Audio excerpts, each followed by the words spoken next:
a minute.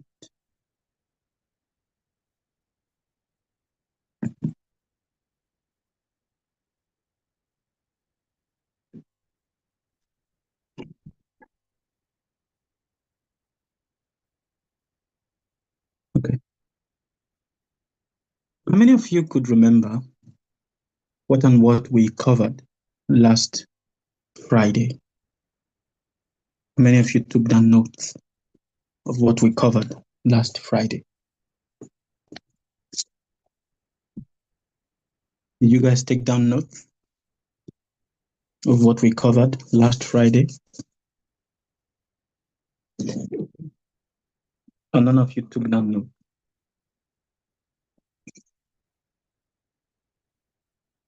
Everybody is silent. And everybody is silent is not good. It means that they did not take down notes.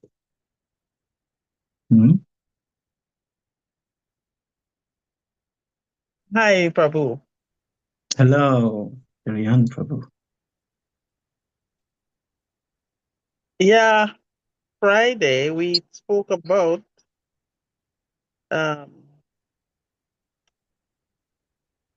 we left off at where Kaikei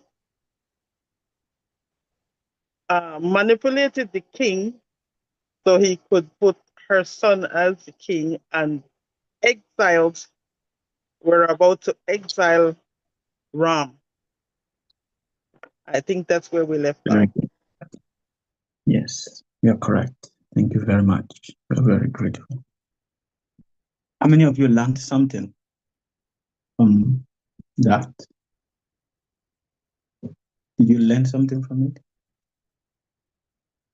To many of you, the class is on Facebook, on YouTube. So you can go and watch the class. But did you learn something from it? You didn't learn.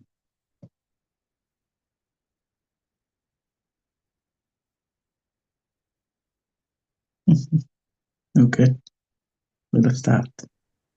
I think Yes, go ahead, Julian. One must know when to stop. We learned something from that. One must know when to stop. I think I also need to add that to my own self. I must know when to stop talking. I must know when to stop talking, because when I start talking, it's just I need to know when to stop talking. But yeah. Okay. Please put your hand together like this and repeat after me. Shri Ram, Jai Ram, Jai Jai Ram. Shri Ram, Jai Ram, Shri Ram, Jai Ram, Jai Jai Ram. Shri Ram, Jai Ram, Jai Jai Ram. Shri Ram, Jai Ram, Jai Jai Ram. Shri Ram, Jai Ram, Jai Jai Ram. Thank you very much, everybody. I'm very happy. And thank you for being here. So, last Friday, we spoke about Lord Ramachandra getting married. After getting married, first of all, he was sent by his father to escort and protect the sage Vishwamrita. After doing his duty by Vishwamrita being pleased with him, took him and his brother Lakshman to the kingdom of Ayodhya, of King Janaka. This kingdom of King Janaka is called Videha. While they reached the kingdom of King Janaka, Janaka was happy to see all of them. Being happy to see all of them, they expressed their interest to see the arrow, the bowl of Lord Shiva. Janaka explained to them how that bowl has been in their family since centuries. Now, being in their family since centuries, he wanted to give his daughter, Sita, in marriage. And hence he set a contest. Whoever can lift this bowl will marry my daughter. No one was able to do that. And because none was able to do that, it became a source of enmity, whereby the other princes that could not lift the bowl thought that Janaka specifically did that to humiliate them. They waged war on the kingdom of Videha, the kingdom of King Janaka. And in that process, Lord Ram came with his brother Lakshman and Vishwamrita. They were just passing by. They were not there with the intention of actually getting married, just passing by. And out of that passing by, Ram lifted the bowl, and Janaka, being pleased, says, I will give you my daughter. That was already the word that I have said. So my word will never go without being fulfilled. In that process also, Ram got married. Not just only did Ram get married, but his other brother, Lakshman, also got married. And his other brothers, Bharat, Shatrughna, they all got married. They went back to the kingdom of Ayodhya. Everybody was happy. Everyone was pleased, was, joyful, being happy, being blissful, being joyful. Amen.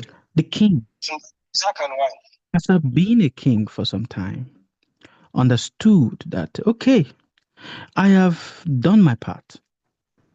Now it is time for me to put a successor, which is basically what Juliana Prabhu said, knowing when to stop.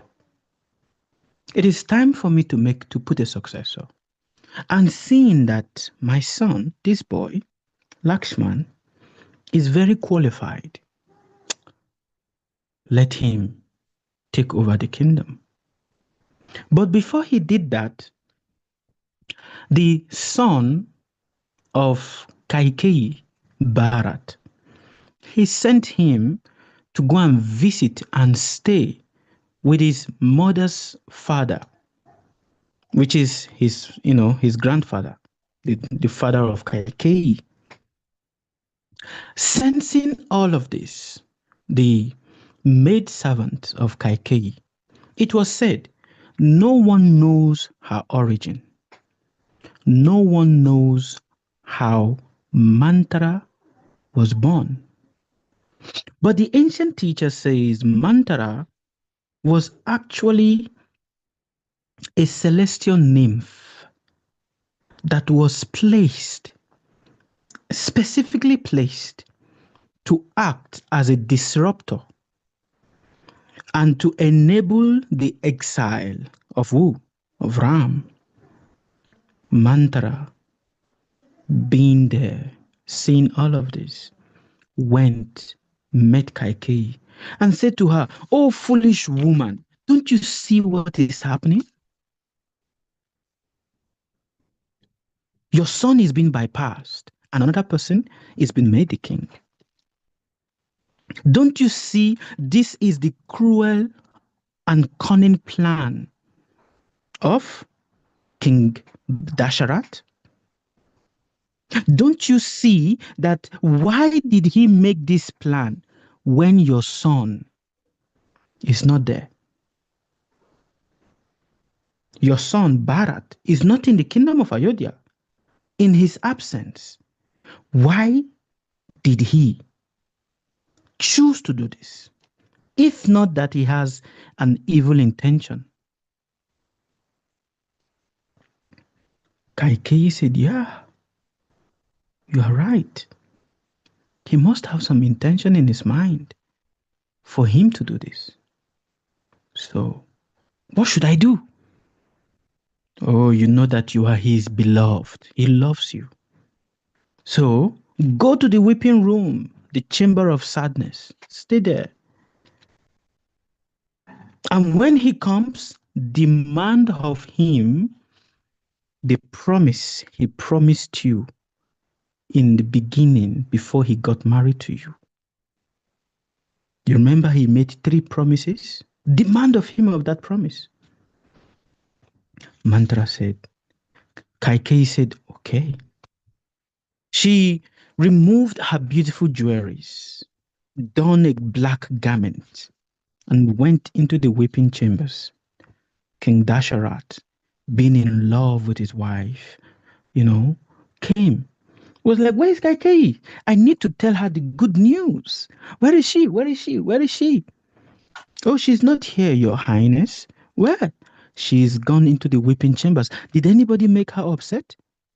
My beautiful wife. She's the youngest of all the wives. And I love her. She's the favorite. Did anyone make her upset? What happened? No, she just became this way. He went into the chamber, meeting Kaikei, her hair all, scattered on the floor, and her eyes sullen with tears. He could not tolerate the sight of what he saw. So he said, my beautiful wife, my beloved Kaikei, what has happened? Did anybody say anything to you? Did anyone offend you? Tell me who that person is, and instantly I will have the person punished. She said, no, Your Highness, no one said anything to me. Then he said, do you want me to free anybody? Is there any prisoner that you want me to free? Tell me, just mention the name and your wish will be done. She said, no, there is no prisoner. So then what is it that is making you sad? She said, it is you, Your Highness. You are the cause of my lamentation. Me? What did I do? He said, you are going back on what you promised me. I promised you? What did I promise? Do you remember years ago when you were in a battle? You were being attacked and you were nearly killed. And being compassionate for you, I saved you from that attack. I nursed you to life. And after nursing you to life, you made a promise. Touching my head, putting your hand on my head, you made a promise. And you say, ask me for any 3 things and I will do it for you. But that time I did not ask you. And you say, anytime I need these 3 boons, I should ask you. And you will do it. Now it is time for you to fulfill that promise. King Dasharat said, okay, what do you want? Send Ram to exile. My son should be the king. Ram should be in exile for 14 years. King Dasharat was blessed. How can I do this? This is my son. You are basically telling a father to kill his own son. How? How can I face people after I have told him he's going to be the king and I have made the announcement? Everybody in the kingdom have come to know about it. And now you are telling me to do this. It will be an insult to my ancestors. There is no one in my lineage that has ever done this. And Kaikei said, yes, no one in your lineage has ever done this. And you will be the first person in your lineage to give his word and also do what? Fail to keep his words. He said, Dashara said, oh, you wicked woman. What have I done to deserve this,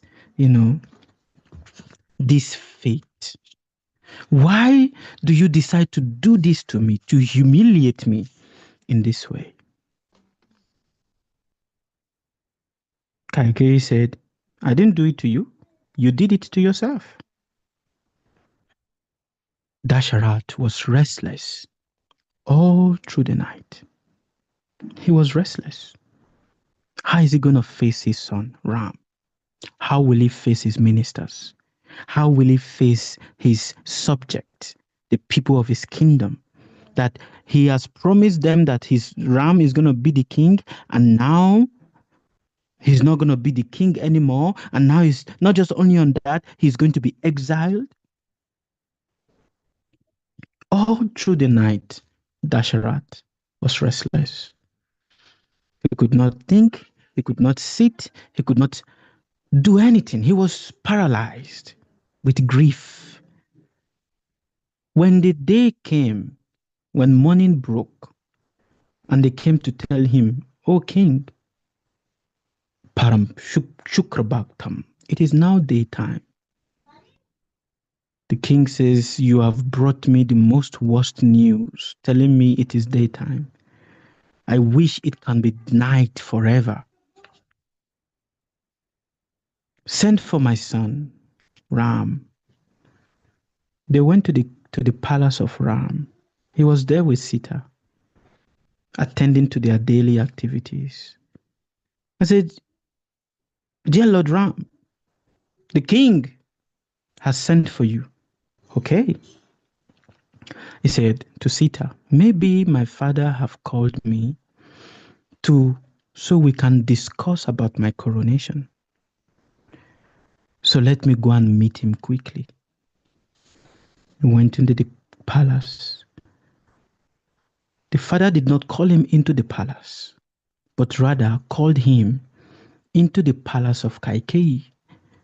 Then he was like, but this is not natural, the process my father used to call. My father calling me into the palace of Kaikei. Okay, maybe something is wrong with my mother. He never called Kaikei a stepmother. He calls her mother. Maybe something is wrong with my mother. So let me go. When he went into the palace of Kaikei, his father, Dasharath, seeing him, could not even look at his beloved son. He could not lift his head up to look at Ram. He said, Father, I am here. The father did not reply. He repeated again, did anybody do anything to you? The father did not reply. And Kaikei said, he is not going to reply you. What is he going to say? He is down and he is morose because his wickedness is coming upon him. Ram said, my father's wickedness? Yes. He made a word, he gave his word, but now he's trying to find a way to go out of his words. And because he's trying to find a way to go out of his words, that is why he's not able to look at you. Ram said, what word did my father say? What promise did my father make? Kaikei narrated the whole story of how she saved Dasharat some years ago, and how Dasharat said he will give her 3 promises. She should ask of it whenever she wants. And now that 3 promises is that 1, Ram must be banished. 2, Bharat, which is Ram's younger brother, must be made the king. 3, Ram must leave the kingdom and not return to the kingdom only after 14 years. Ram said, "Is that all? Is that the word of my, is that what my father said? Is that what my father has agreed to?" He said, "That is it. That is the promise. Agreement is agreement. He must keep to that agreement." Ram says, "I will do it. Instead of my father's word to go without being fulfilled, it is impossible. I will keep to the word of my father, to the promise of my father."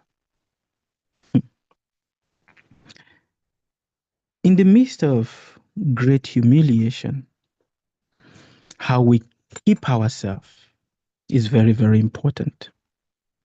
Ram composed himself. His face was never sulken with grief. His emotion was never triggered. He remained composed with his head up high. Kaikeyi, seeing this and seeing that Ram agreed, she was like, "Yes, yes, yes. Now you go. Now you go. Today itself, you must leave the kingdom." She felt she has gained a victory. Ram left the presence of his father. But before leaving, he took the blessing of his father by touching his father's feet. And then he left the palace of Kaikeyi. When he left, he was not troubled. When he went into his palace, he saw his wife Sita and his brother Lakshman. When he went there, Sita, Lakshman were all there. What did our father say? You went to meet our father. What did he say? Was he speaking about the coronation? What was he saying? He broke the news to his wife Sita.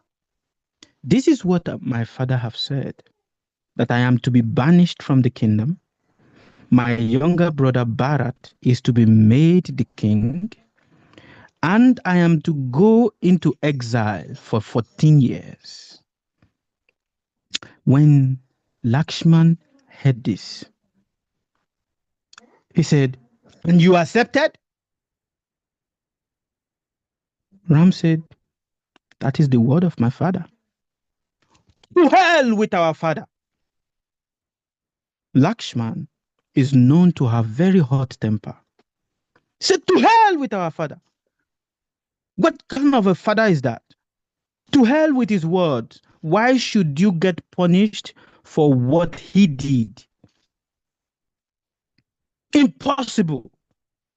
I will take a bow and an arrow and I will go and fight our father. Ram said, "Lakshman, you will do no such thing." Ram was composed. Lakshman was fuming with anger. He said, "This must be the work of Bharat, for he's jealous. And in his jealousy, he has made this plan. For his mother, Kaikeyi, would not choose to do anything without the informing her son. So this is their plan together. I will go and I will fight them."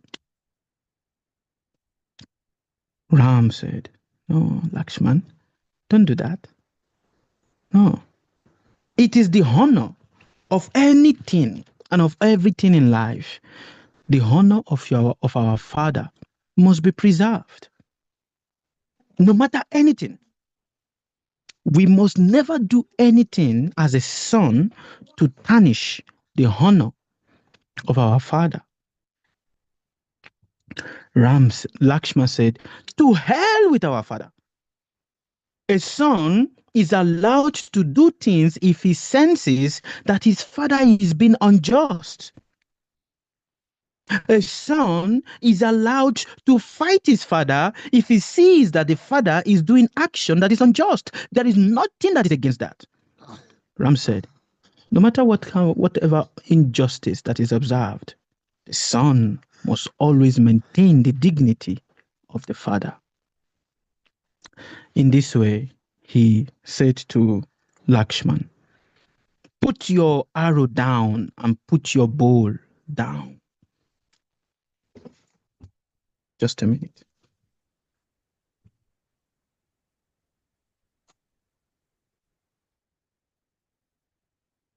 Put your arrow down and put your bow down.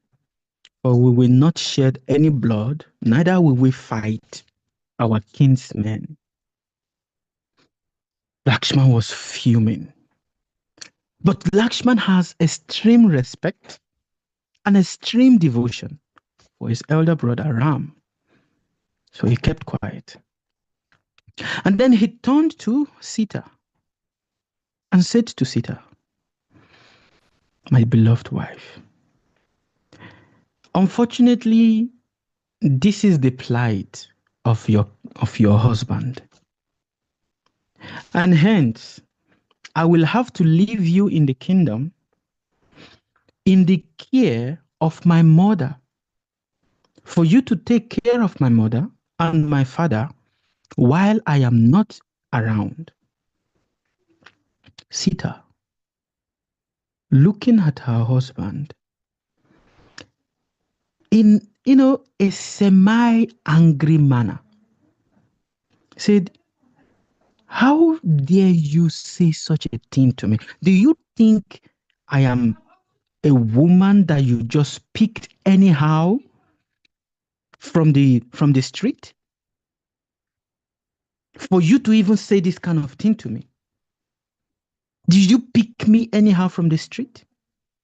Don't you know the kind of family that I came from? Ram was afraid. For that is the first time he saw Sita speaking to him like that. So you are telling me I'm going to stay back here while you go away? No, you must know that I came from the lineage of great kings, and our women stay with their husband wherever the husband is, irrespective of the difficulty. Ram said, Sita, you have never encountered any difficulties in your life. You have never suffered in your life. Going to exile in the forest of, Dandakaranya, it is basically a suicide mission. How will you survive? You are used to luxury life since the very moment you were born. And now you are going to be deprived of luxury. Your neck is going to be deprived of beautiful, pearls and beautiful necklaces.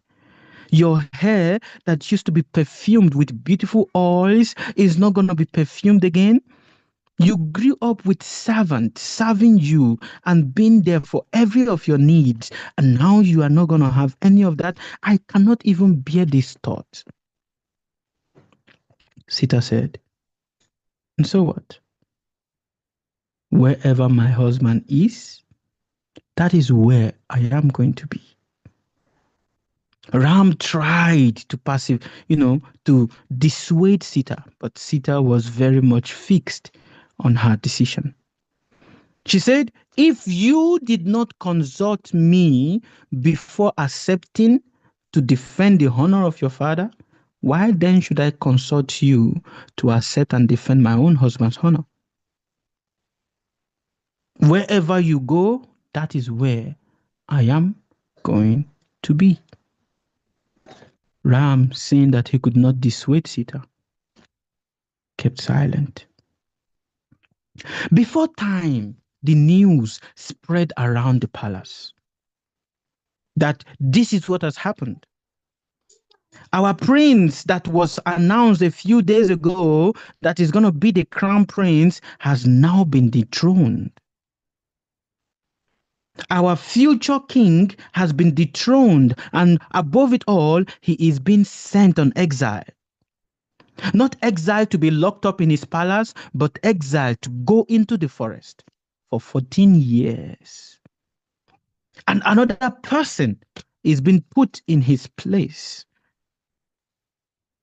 Everyone in the kingdom was angry. The ministers were angry. It was chaos. Chaos. Everyone was running left, right, and is it true? Is it true? Is it true? Is it true? Is it true? Then Ram did something amazing. Just by that, knowing that he has been sent on exile, that same day he started giving away all his properties. Everything in his palace, he was giving it away. He gave away his necklace, he gave away all his chains and all his royal clothes. He gave it all away and just wore the cloth of a hermit with grass. A king, a prince, all of a sudden gets dethroned.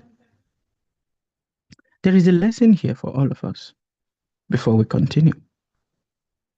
And that lesson is, how vindictive will you be when you see that what rightfully belongs to you has been taken away from you, and above it all, given to someone that is junior to you? How angry will you be? This is basically our life. Whether it is in our career, whether it is in family, whether it is with family inheritances, in any way, when something that we believe is rightfully ours. And also, it's also the same thing whereby you find in many families, the father has given his words to one child. And due to the cunningness of another, the father did not fulfill his words, change his words at the last moment, and gave what he has promised to one child to another child. It is practically the anger of Esau towards Jacob. To many of you that are familiar with the Bible story, it is practically what? A stolen birthright. The birthright that was stolen when Ram gave everything away and get ready to, to go into the forest. For the last time, he went to take his father's blessing. First of all, he went to meet his mother, Koshalea, took her blessing and said, "Mother, unfortunately, I am not going to be here to protect you, but I pray and I want you to remain alive and remain strong until I come back." Then he went to meet his father to take the blessing of his father. The father said, "Oh Ram, arrest me. It is your right. Arrest me right now and put me in prison. For this that is happening is called a treason. It has never happened before. So you have the right to arrest me, put me in prison, and put yourself on the throne." Ram said, "I will do no such thing, Father. For that will be more dishonoring to our family name than anything." After that, Ram went to take the blessing of the family deity, Sri Ranga. After taking the blessing of Sri Ranga, Ram stepped out of the palace. There were crowds of people. All the citizens were all there. All of them were in tears. How, how can this kind of misfortune befall someone that is saintly? How can this kind of misfortune happen to a man that has not done evil to anybody, does not think evil for anybody? Our beloved Ram. This is unjust. Kaikeyi is such a wicked woman. Kaikei and her son they are such wicked people. So all of this smile that they have been smiling for Ram, all of this happiness that they have been showing in our face is just a secret weapon to stab Ram at the back.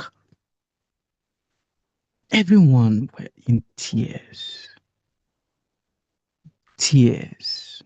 If all the tears of the people could be gathered, it would become a full river, a full lake. That was how painful they all were. Ram pacified everybody. He sat on the chariot and asked the charioteer to push him outside of the palace, outside of the kingdom, else it become difficult. All the inhabitants of the kingdom say, wherever Ram is, that is where we are going to go.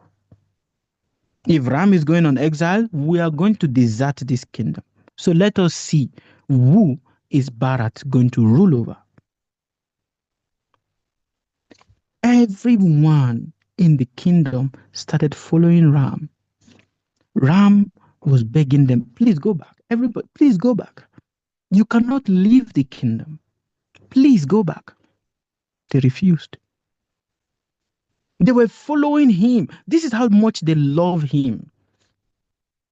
They were following him, and Ram was finding ways to just beg the people to go back, but they were not going. They were refusing to leave him. And at that instant, Bharat, being far away, he was having some weird omens on his body. His left side was twitching. He was seeing strange animals crossing his path. And this is where the importance of omens come in. Your body gives you signs when negative things is about to happen. Now, these are different for different individuals. It is said when the right eye twitches or the right side of the body is twitching, for a man, it is considered as good. For a woman, it is considered as bad. It means for a man, when the right eye is twitching and the right side is twitching, some good information, something good is about to happen. And for a woman, when the right side, or the right eye start twitching, or they start feeling some twitchiness, in the right side, it means there's going to be a fight. Some bad thing is about to happen. And when the left side for a woman is twitching, the left side, the left eye, the left hand, the left thigh, the left leg is twitching, it means she's going to get a very good news. Now it is opposite for a man. When you are walking and all of a sudden you see a black cat run from your right to your left, it is considered as a very bad information. Whatever you are trying to go for, you are not going to get it. If it runs from the right to the left, if it runs from the left to the right, what you are going for, you will get it. Whether it is a black cat, or a dog, or a rat, or anything that runs from your right to your left, go back. You are not going to get what you're looking for. But if it runs from your left to the right, go ahead. What you're looking for, you will get it. If you see, you are walking and there are birds perched on a tree, or it's like they are perched and it looks like you are walking through a door, even if the trees are just there, but the trees look like a door that you are passing through. And there's bird on the left side and there's bird on the right side. it is good. But if bed is only on the left side, but there's none on the right side, the person or the place you are trying to go to, it is filled with cunning people. So you be mindful. Bharat was observing all of these omens and was like, why am I seeing and having so many bad omens? But he was still far away. Mind you, Bharat is not yet aware of what is happening in his kingdom. Bharat is still far away, not aware of what his mother has done, not aware that his brother has been sent on exile. He was just there in his grandfather's kingdom. And then he received a message. You are to come right away to the kingdom. It's like, normally when I receive messages from my father, no one sent this kind of urgent message. So Bharat and his brother Shatrughna, they started, going fast and fast and fast, trying to get to the kingdom on time. And while they were trying to get to the kingdom on time, Bharat started hearing the crying of a donkey. It is said when you hear the cry of a donkey, an unfortunate news is about to happen. When you hear the crying of a hyena, have any of you seen an hyena before? A hyena. If you hear the cry of a hyena, either in the night or in the afternoon, it's a very terrible thing that is about to happen. Bharat saw a donkey crying and making a very loud noise. It's like, this is inauspicious. While they were still traveling, the wind became very, very... You see, it is important to learn to read omens. For it says, a man that knows how to read omens is a man that can protect himself and live long. Bharat started observing that the wind are blowing in an indirect way.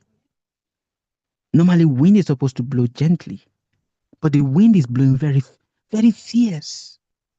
Not just only is it blowing fierce, it is blowing and it is carrying bad aroma, bad odor towards him. It's like, this is not good. What is all of this that I'm seeing? His left side is twitching. He's seeing the crying of a donkey. He's seeing, different bad omens on the way. Bharat said, okay, let me see what is about to happen. When Bharat got to the kingdom, it was some days after Ram have already started his journey into exile. When he got there, the kingdom was deserted. There was nobody. It's like, what is happening? Where did everybody go? Is there a functioning happening somewhere? No. When he went, the first thing he did was to go and greet his mother. That is natural. Whenever you go to a place or you go home first, before you greet your father, you must greet your mother first. So he greeted his mother. The mother was happy. Kaikeyi was happy. Oh, Bharat, you are here. My son, I have done something very nice for you. He said, you did something very nice for me? What did you do? I have secured the throne for you. Bharat said, you secured the throne? How did you secure the throne? And who told you I'm looking for the throne? The throne is not going to come to me. It is automatically going to my elder brother, Ram. So how did you bypass Ram? Or what happened? She said, my son, you must understand the way of politics. You must understand what? The way of politics. So, your father made a promise, and I've held him accountable for his promise. So, Ram has been banished from the kingdom, and you are automatically the next king. Bharat flew into rage. There is nothing worse in this life than having a bad mother. All mothers are good. Please understand it. But there is nothing worse than having what? A bad mother. For a bad mother brings ill repute to her generation, her children. Oh, mother, what have you done? You are not even deserving for me to call you my mother. For you did this kind of thing, sent my elder brother on exile. Why? And at the same time, you did not even think about my father, my old father. Oh, thinking about this right now, I don't even know how my father must be feeling right now. I know that right now my father must be feeling so heartbroken. And above it all, you did not think about me. How have you condemned your own son's lineage? By your action. It is said, but when a bad mother does a thing, please listen attentively. There's an important point. When a bad mother acts, the children suffers from that action for generation. And how do they suffer from that? Because it becomes a stigma on all the children born on the womb of that mother for generation. Oh, is it not this person? The mother was like this. Is it not this person? The mother was like this. Is it not this person? The mother was like this. It becomes a stigma on the children for generation. Oh, mother, you have used your own hand and condemned your own son's generation. When Bharat said that, Kaikeyi was shocked. See, it takes one person to put you in a very terrible circumstance. It takes another person to bring you out of that terrible circumstance. It takes one person to give you a very bad idea or bad advice. It takes another person to give you a proper advice that breaks you out of that bad advice. Bharat was like that to his mother. And in that point, Kaikeyi realized what she has done, how she has been mentally manipulated by Mantra. She started crying and started trying to beg the son. My son, I did it. I know you are not deserving to be my mother. From today, I am not going to even come and see you. Whether you die or you don't die, I don't care right now. For what you've done cannot be repaired.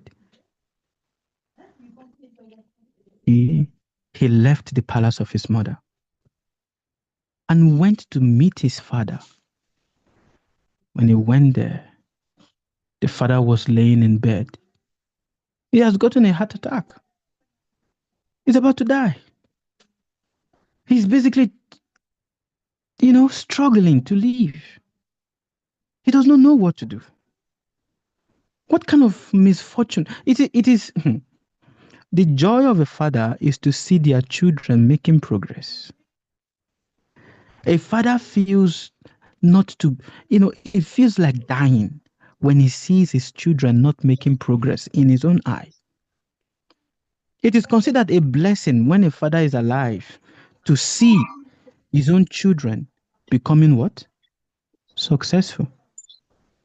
And it is considered a curse when a father is alive and is not able to see his own children becoming successful while he was alive. Dasharat was in so much mental agony. He was in so much mental pain. Oh. And in that process of being in this mental agony, he remembered something. And he said, my past have come to catch up on me. Just past? How? Many, many years ago, when I was a young boy, I went into the forest to hunt. And while I was in the forest hunting, I heard a sound that looks like the sound of an animal. And I am known to be a very good archer, whereby I just need to hear the sound and I know where the animal is and I can direct my arrow and instantly it will go exactly there. So while I was in that forest hunting, and I was also thirsty, and I heard the sound of this animal, I shot my arrow and it went in that direction. My arrow hit the animal and instantly it shouted, "Ah!" But then it was the voice of a human being. When I rushed down there, I saw a young boy lying down, fetching water, but my arrow mistook him for an animal, shot him in the chest, and he was lying down there, dying. When I got there, I was so surprised and at the same time sad that I have killed a person. My arrow has killed a person. And this boy was saying to me, "Oh, my king, my name is Shravan Kumar. I don't blame you that you have shot me. My only fear and worry right now is for my aged parents that are blind, my mother and my father. And they depend on me. And I came to this river to fetch this water for them. And now if they did not see me coming back, they will be worried. And that worry might kill them." I left. They said certain things to me and I left in anger to fetch this water. So they might think that I am not coming back because I'm angry with them. "Oh, King, the only thing you can do for me right now is to deliver the message to my parents that you killed me." Dasharat was helpless. What am I going to do? I have killed a person, an innocent person. I mistook him for an animal and I've killed him. So Dasharat followed the direction of Shravan Kumar, found the father and the mother of Shravan Kumar. They were sages, but very old. And they could not see. They have no eye. Their eyes they are blind. So when they heard the footstep, they thought, "Oh, my son, what took you so long We have been waiting for you. Are you still upset because of what we said earlier? Oh, do not be upset. Forgive us. It is just the nature of parents to sometimes say certain things to their child that makes their child to be upset, but does not really mean that the parent intended to hurt the child. Dasharat could not speak. How do I break this news to these parents? And they are so elderly. My son, the parent called. Why are you not speaking? Talk to us and put our mind at rest. And finally, Dasharat said, Dear Saz, dear Ma, it is not your son that has come.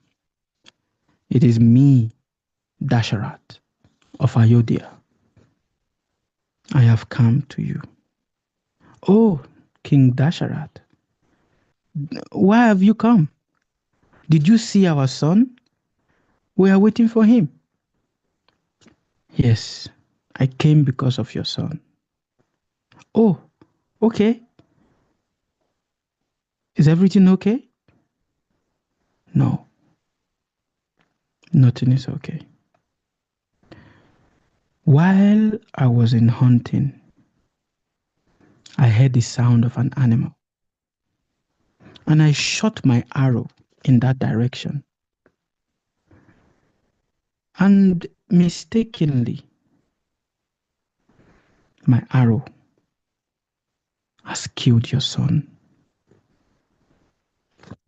The father and the mother said, Ah, what kind of news is this that you have brought to us? You killed our son, and you came to tell us that you killed our son?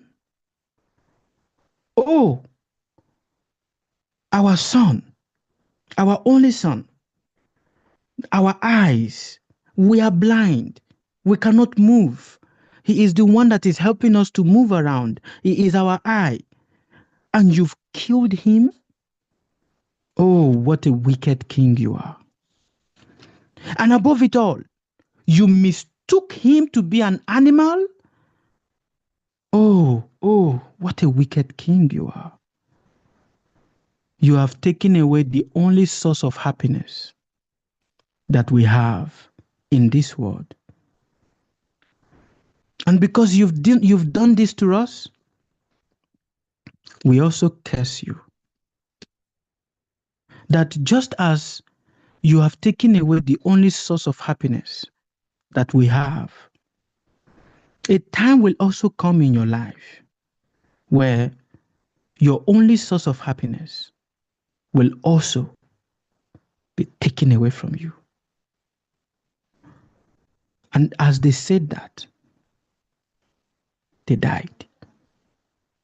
For the grief was too much.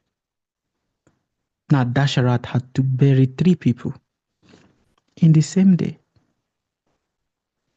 He has to bury 2 parents, grieving the loss of their son. And the son, he mistook as an animal. He went back to his kingdom, but with time, he forgot it. And here he is laying on his deathbed, and he remembered, oh, this is my past that has come back to me. I took away the beloved son of these 2 blind couples, and now my own beloved son, that is like my eye, is also being taken away, has been taken away from me. I basically turned the life and the world of these 2 couples upside down in one day. And now my own life, my kingdom, everything that I have struggled to build have been torn down in one day. Saying this, Dasharat died, calling, "O Ram, O Ram, O Ram," and he died. Bharat was filled with grief. His elder brother has left the kingdom. The people have left the kingdom. His mother is the source of this. He feels guilty. What can I do? He gathered the remaining soldiers and started going to the direction where Ram is. He started rushing. When the people, the society, that the inhabitants of Ayodhya, when they saw the horse galloping, and they saw on top of the horse was the flag of the king, instantly they knew that it is Bharat. And hence it's like, Bharat is coming to Ezak to finally kill Ram. That is why he's coming. Because he knew he took Ram as an enemy. And now Ram is not there, so he's coming to kill him. We are not going to accept. Lakshman saw this. He said, I'm going to finish off this Bharat today. I am going to finish him off. So he put his bowl, his arrow in his bowl, and he's getting it ready. Just let him come an inch. I will finish him off. Ram touched Lakshman and said, no, gentle. Let him come closer. Let us hear what he has to say first. You must always give a person the benefit of a doubt before just coming to conclusion of hating them. You can't just come to conclusion just because you see an action, but always try to understand, how did that come to be? Lakshman said, oh Ram, why are you so gentle like this? When Bharat came closer, he could not even look at his brother. He was shedding tears. Ram, this is a great injustice.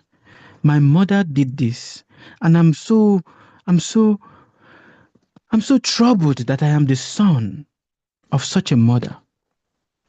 Please go back to the kingdom, and I will in your place go to the forest, take the exile. Ram said, my brother, I know you are of a noble character, but the word of our father was said to me, so it is me that must uphold the word of our father. By the way, how is our father? Bharat could not control himself. He was filled with so much grief. Our beloved father is dead. Double grief. Ram was perplexed.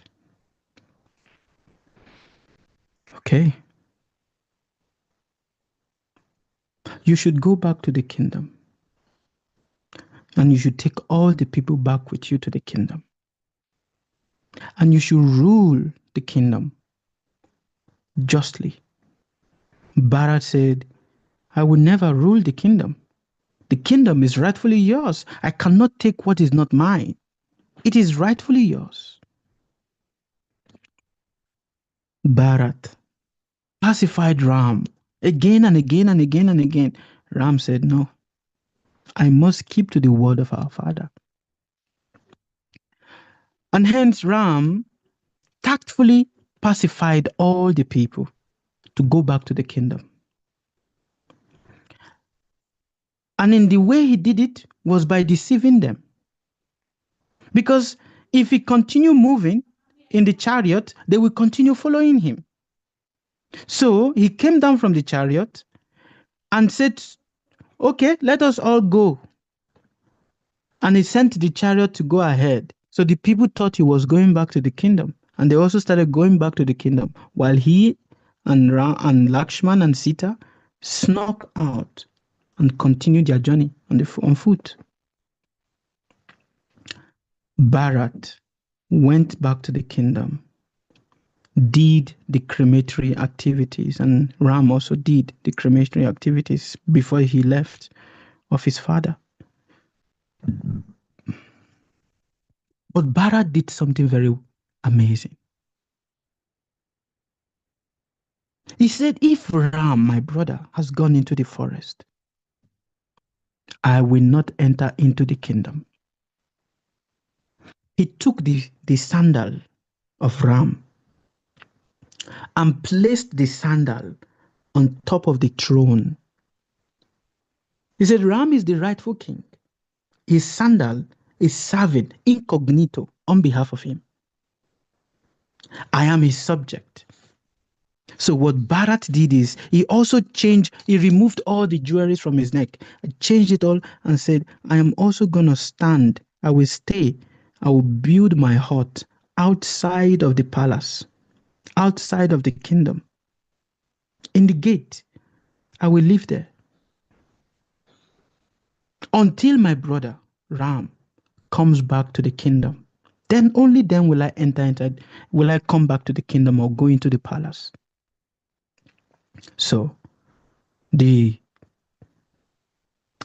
shoe of Ram was placed on the throne. And every day, Bharat will walk by foot to the king into the palace and read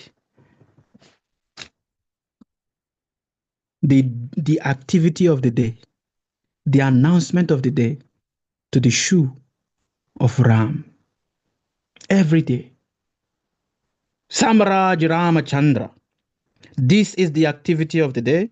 This is what we are going to do. Every day he will do that. While Ram continued his journey. There are lessons that are very important to learn here. One of that lesson is, it is very easy to become an opportunist when certain opportunity present themselves to us. And this is a call to check you, to ask you, will you take advantage of another person's position, even though you are not the cause of that person losing their position? And hence you see an opening, how quickly will you jump on it?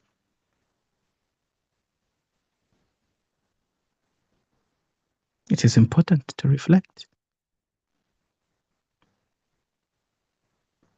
How quickly will you jump in other person's position when you see an opening? Will you be like Bharat and say, this is not mine, I didn't work for it. I cannot take what I did not work for. Secondly, there is nothing that you do, whether it is in the innocency, that will not come back to you. Everything, every action you do will always come back to you. Dasharat, he did not know that he's going to kill a human being. He was cursed. He forgot it. He did it when he was young. But that curse came back later on him in a way he was never even expecting. Bharat never planned to become a king, never envied his brother, but worshipped his brother Ram. But it is very easy for people to misunderstand you simply because of the person's child that you are. Are you understanding me?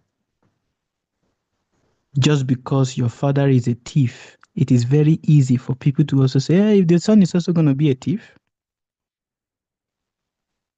But of course, just because the father is a politician, a bad politician, it is also very easy for people to say, the son also is going to be a bad politician. Oh, the apple does not fall far from the tree.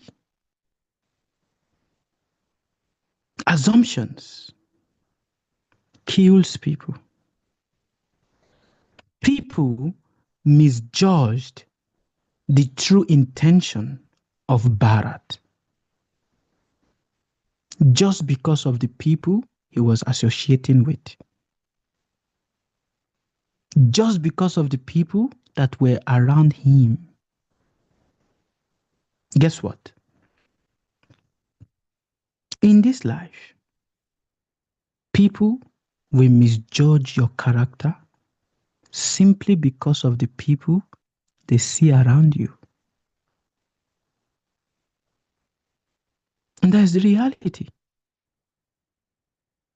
People misunderstood the true intention of Bharat because of his mother. Oh, if his mother did this, then definitely what? He must also be what? In the known, for it. And hence you must always ask yourselves, what people think about me, even if indeed truly I am not responsible for how they think. But who are the people that I am associating with? It is important. You must always look. For if you associate with the wrong person, even if you have no bad intention, but just because you are associating with the wrong person, you will be misunderstood. You will be what? Misunderstood. Even though Kaikeyi had good intentions, even though Kaikeyi, the mother of Bharat, had good intention, her intention is to secure a legacy for her son. Is it not? Yeah. That was her intention. To secure something good for her son. That was her intention. But because of the person and the person, Mantra, that poured words of advice in her head, that security that she was looking for became what turned the whole kingdom upside down.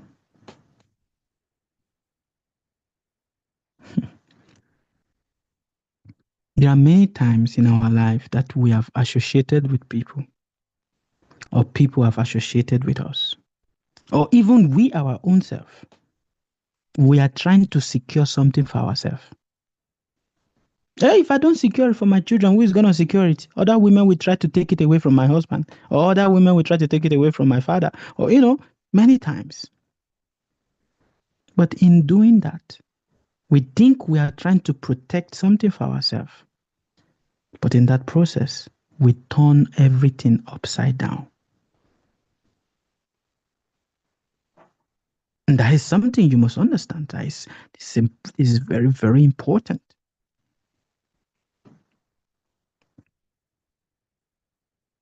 Your words, you must honor it, even if it is to your detriment. But you must be careful how you give your words.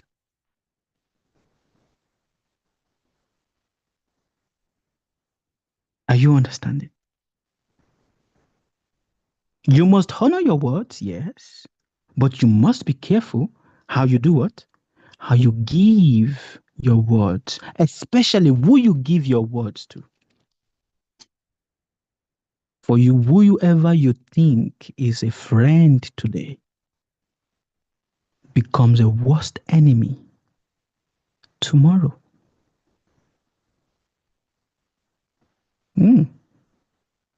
Whoever you think is your extreme well-wisher today becomes your what? Your worst enemy tomorrow.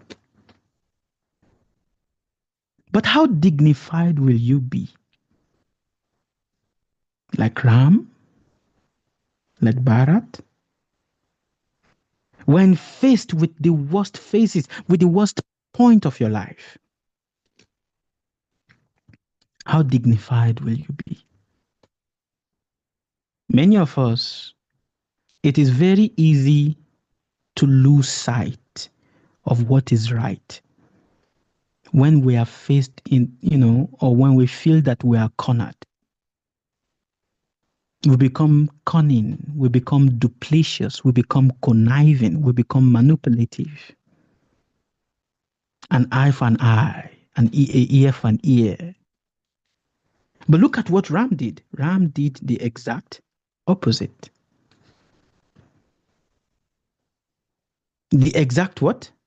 Opposite. Which is a very good point for you to ask yourself. When I am cornered, will I remain dignified? Or will I stoop down? Because I need to protect something for myself. But above it all, look at Sita. It's a very good example, which we are still going to come to. There are so many examples. It is very easy for us to abandon people when they are the worst of themselves.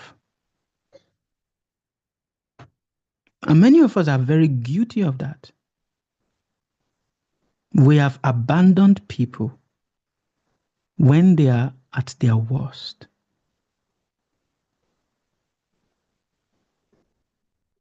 We have done what? We have abandoned people when they are at their worst. Will you abandon a friend when you see that their fortune has changed? It's important to ask. Sita stood with her husband. And so what? Your luck, you were once a prince, you had everything at your command, and now you don't have it anymore. So I should go away? No. I have gotten married to you. It is not for me to go back to my father's house. Sita exemplify that. It shows dignity. But above it all, also look at. Don't forget that Lakshman was also married. Don't forget, Lakshman was also married. Bharat was also married.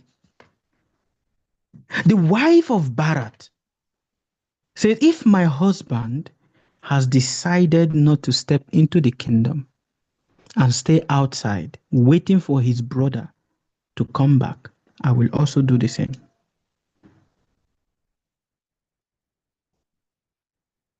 How strong will you stand with your friend, your partner, your brother, when things go extremely south for them?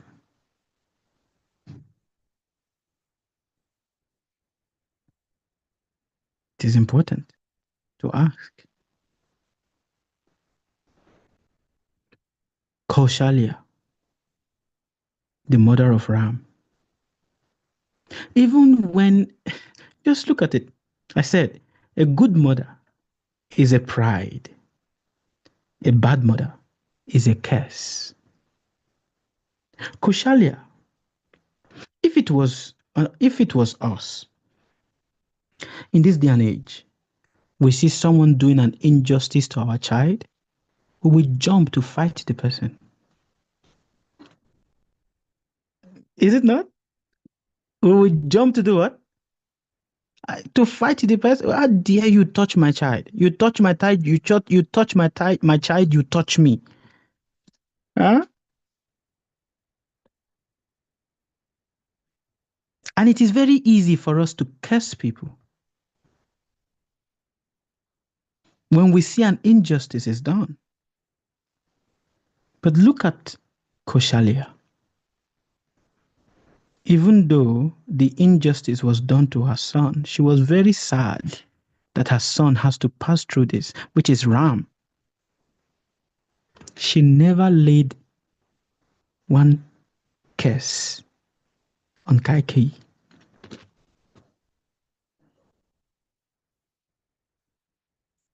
Not even insulting her dignity as a woman.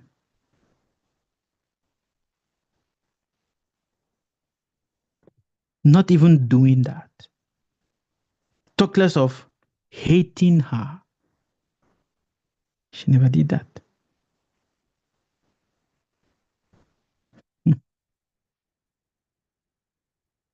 And here is Maharaj Dasharat dying of grief.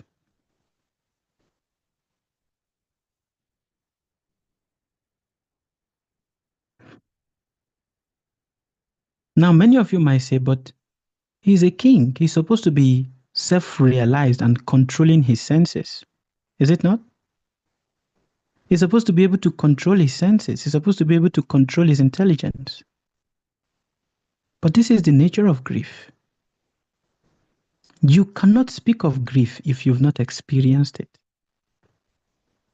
There's a saying in Africa. I don't know if any of you have heard that saying. It is only people that have not entered into the battlefield that goes around and saying that they are men. Do you know what that means? It is only people that have not entered into the battlefield, have not seen the terribleness of war, that goes around boasting, I'm a man, I'm a man. Do you know, how dare you talk to me? I'm a man.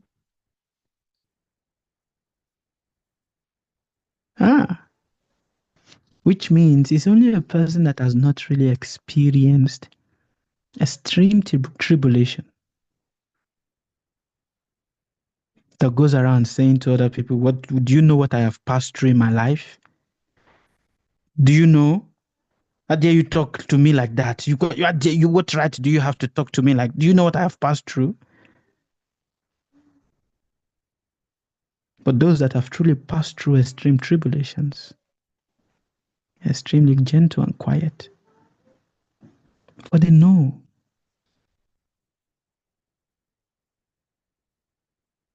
We will continue next week. Any question, comment, addition, all is welcomed.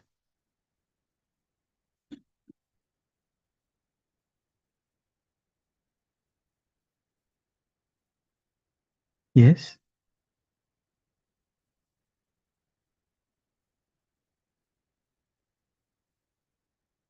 I'm waiting for your questions, comments, all of the above.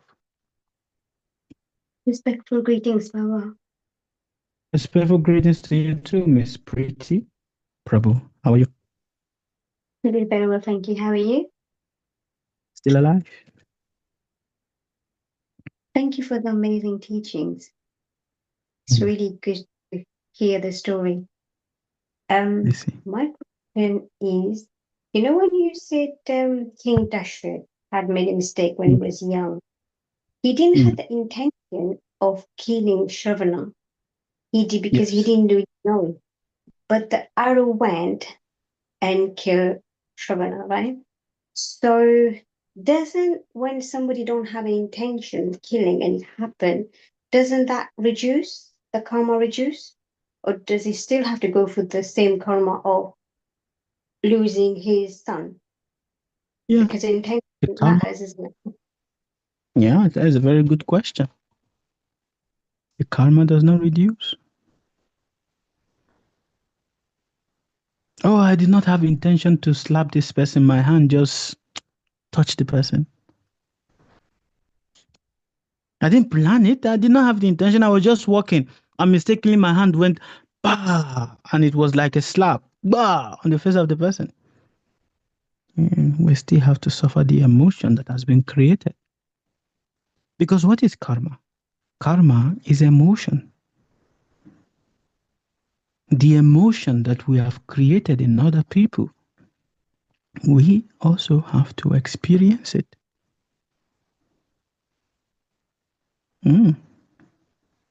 Because that emotion that the person feels at that moment is the creator of karma.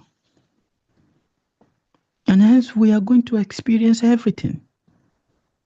Whether we intentionally did it or not intentionally did it. And that is why I said to all of you, again and again and again and again, it is very difficult to control emotion. It is. But you must be actively alert. Whether you mean it or you do not mean it, the punishment is always waiting. It is always waiting. Dasharat did not intend to kill, but his arrow killed. And hence the emotion he created in the parent, he has to pay for it. There are many circumstances. So we need another word for accident. And I have said it many times. There is nothing in this world that is accidental or a coincidence. Nothing. Coincidence is the word we use to say to ourselves to pacify ourselves. It was a coincidence. Please forgive me, it was a coincidence. No. The emotion you created in another person is not a coincidence.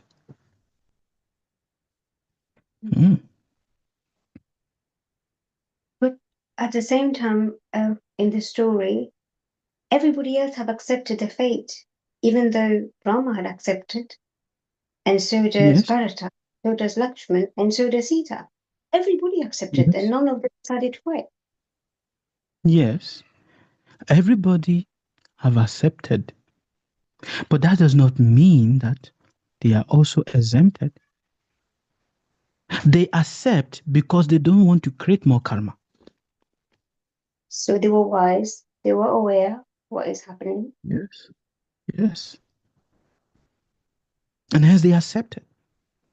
Not wanting to create more karma by trying to question it. But why? But why? Because in that process of questioning it, but why, then more emotions start stirring up.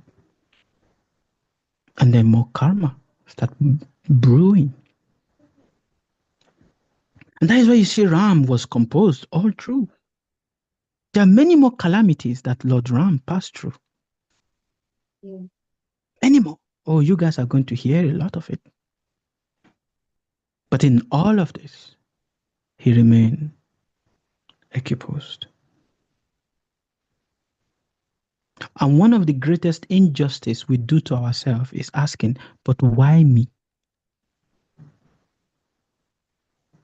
Rama, there's nothing stopping him from asking, but why me? I have been a dutiful son. I have abided by everything to you, my father, to make sure that my father, you are pleased with me. But this is what you are giving to me. This shows you the difference when we do things genuinely from our heart and when we do things with an intention to be rewarded later. When we do things genuinely from our heart, whether we get bad result or good result, we are not disturbed. But when we do things with an expectation, then when that expectation does not come to fulfillment, it becomes bitterment. We become bitter, extremely bitter, that we start hating the person. And this is what you find happening in many relationships.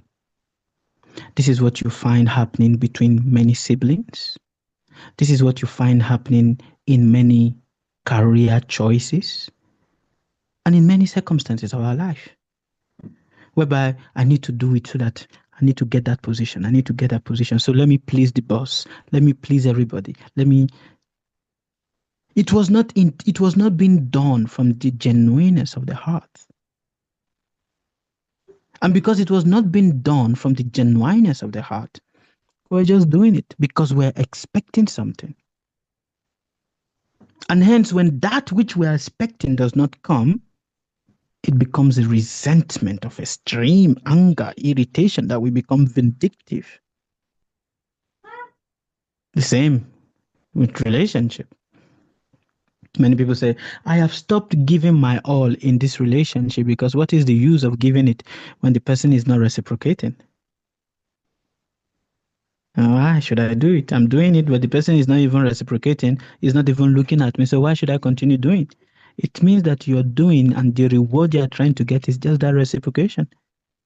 And hence, no matter how much you keep doing, if you don't get the reciprocation, be like, nah, I'm not going to do. But when you do, or you are doing it because you are not expecting any reciprocation, you're just doing it as a service. And that is why I said, if you guys have been following our Bhagavad Gita classes, what we spoke last Tuesday was that everything must be done as a service to God. But when it is not done as a service to God, but we are doing it as a service to people, and we will become poisoned. Because when we are trying to get the, why is the person not even looking at me? Why is he not even paying attention? Why is he doing so? And when we don't get what we want, we start thinking. And there's so many things that the ego start creating many questions, and then the mind start creating so many stories around it. But when it is done as a service to God, whether he decides to give us a reward for what we are doing, or he decides not to give us a reward for what we are doing, we remain undisturbed. But it is very, very difficult to do anything in this world without an inch of expectation. It is very, very difficult. Why? Because we have been naturally programmed to look for what? A reward. That is how the brain is. It is very, very difficult. Do you know how many lifetimes we have walked? Yes, validation, Miss Anita. Do you know how many lifetimes we have walked? How many lifetimes we have sought validation, sought reward? And how it has become a habit of lifetimes?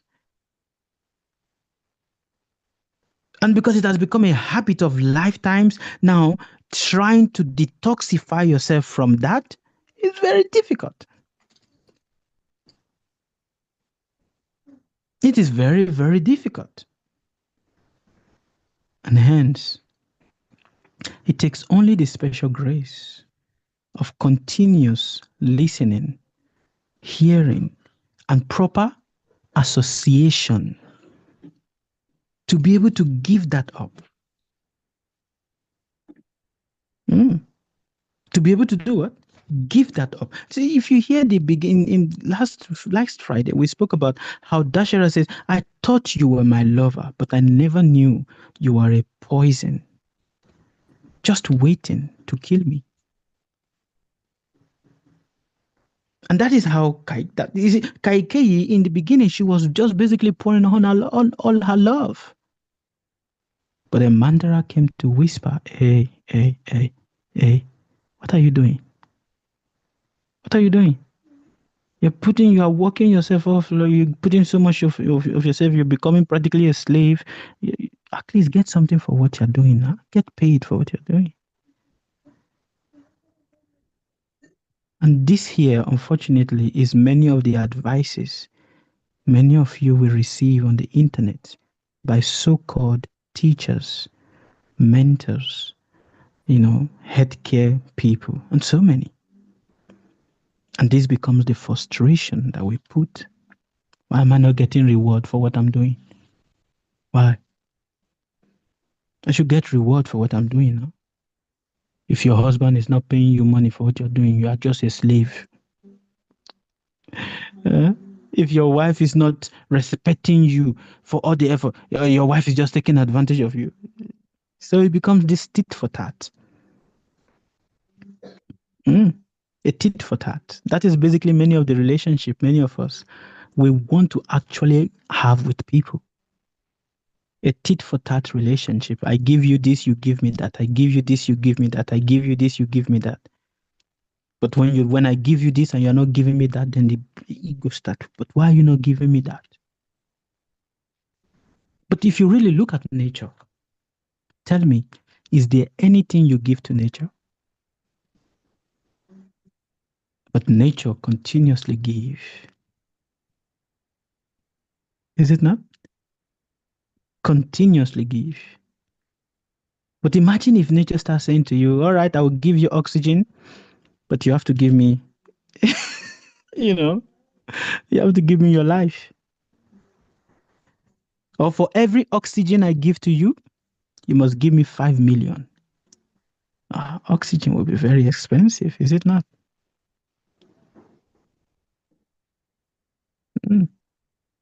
So this friction of tit for tat is very difficult to let go. It has become a habit that we have acquired from different lifetimes. Not only in this life. When I say different lifetime, I'm talking about thousands of lifetimes in different species of life. So how can you now let that go? It becomes extremely difficult. Only when someone starts reminding you again and again, hey, are you doing it because you are expecting something? Or you're just doing it because it is a service to God. Then the ego does not like it, but it starts adjusting itself. Okay. All right, okay. If they smile, they don't smile. If they give, they don't give.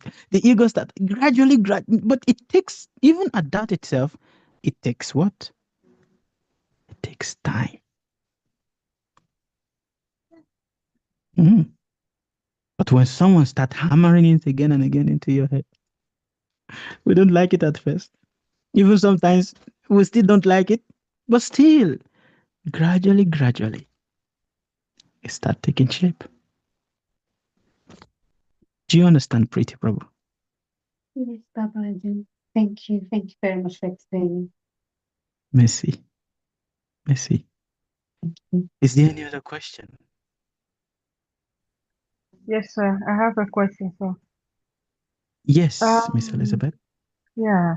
My first question, because all the names are not so familiar with me. I'm still getting used to it. The second wife, Yes. didn't she have a child? The second wife of the The king. second wife. She Yeah. had. Okay. No son. So she has one son.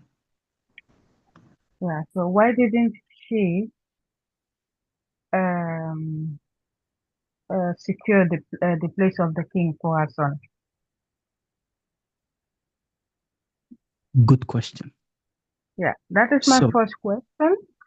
And the second yes, question is when Ram went for exile and Bharat built a hut outside the palace, who led the people afterwards? good question. So, there are three primary wives of King Dasharat. We remember their names? Kushala, Yes. Koshalya, Sumitra, Kaikeyi. Sumitra, and Kaikeyi. Beautiful.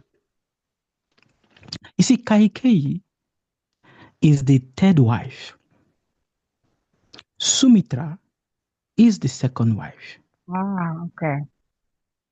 But in the order of giving birth, Kaikeyi was the second person to give birth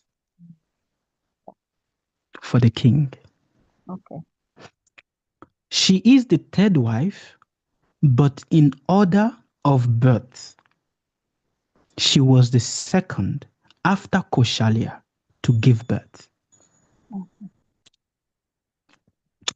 Sumitra gave birth to twins, Lakshman and Shatrughna. And these twins became very close to their brothers. They became practically the shadow of their brothers. Lakshman became the shadow of Ram. Shatrughna became the shadow of Bharat. Do you understand? Mm-hmm. So in this way, her two sons are already with the two people. Oh, So she could not say anything because Lakshman is extremely devoted to Ram and Shatrughna is extremely devoted to Bharat. Now, when Bharat built the hermitage or the hut for himself outside the kingdom, just in the gate of the kingdom, he acted as the king, but not taking control of anything. So the how do you call it? The shoe of Ram was kept on the throne. They will pass anything to him, but it goes to Ram first, then he executed. But he never lives in the palace. So he became like a, how do you call it? When you have in schools, we have what is called a sub, not an assistant. Yes, we put it an assistant, but we have what is called a sub teacher. a prime minister, Sorry? kind of. Not a prime minister. Prime minister is still having power. Mm-hmm. But he was not acting as a prime minister. He was acting as a sub teacher. You guys have a teacher and there's a substitute teacher. The substitute teacher does not have power. Yeah. Do you guys understand that? Yeah. Yeah. But the main teacher is the one that is fully recognized by the school, but the sub teacher is just acting. Sometimes if the main teacher is not there, just acting. But cannot really do anything much. She's just a sub teacher. So that was the position that Bharat took. He did not sit on the throne, neither did he go closer to the palace. If my brother is in forest, I will also live as a mendicant to show my what? My devotion and my loyalty to him. That is what he did. Yeah, teaching assistant. Yes. All right. Do you understand it? Yeah. Yeah. Miss Elizabeth? Very well. Thank you. Merci beaucoup. Are there any other question?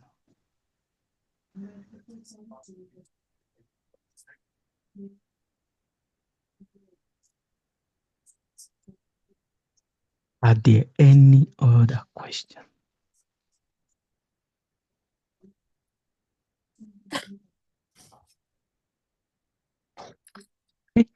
If there is no any other. Oh, just a quick one. When you mention about when the mother is wicked, people judge the kids because of the action of the mother. Yes. And it happens like in normal life as well, like other people. So, and Bharat decided, not to support the mother. But unfortunately, in life, sometimes the kids support the mother, even the mother is wicked. Yes. Yes. Absolutely true. And why does that happen? Sorry? And why does that happen? Like people prefer to support a mother, even though we all love our mothers. And it's Mother's Day on Sunday. We all love our mothers, no matter what the mother will do. Some people support out of fear because they don't want, their family to isolate them or withdraw them. But they would rather, support the mother, even knowing that the mother is wicked. Why does that happen then? I mean, but I didn't We call this accept that. runa. We call this runa. Past life debts. Past life debts. There are people that know that their mother is a thief, but they support their mother in stealing. It's called past life debts. But Bharat showed something different.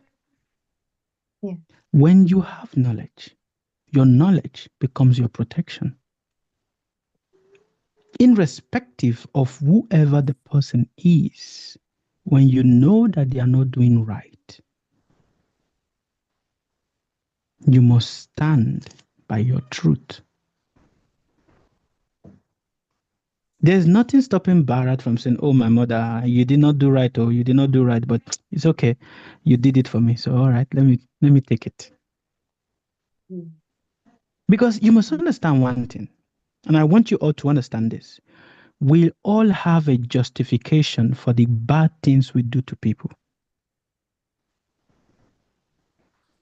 What did I say?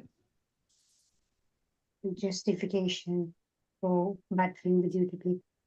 We all have a justification for the bad things we do to people, or for the negative things we think about people. We all have a justification because that is the nature of the ego. It always gives a justification. But to stand by the truth is very difficult. And it is very rare.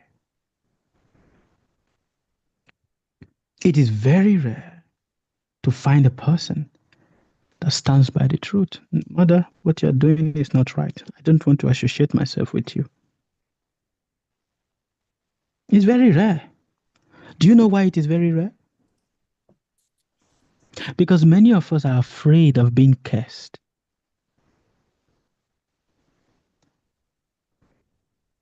We are afraid of what? Of being cursed.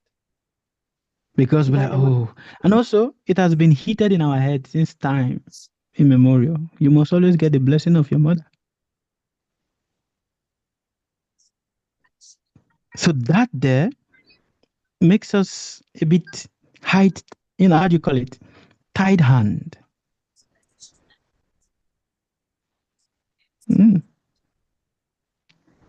And we are not confident in our own truth.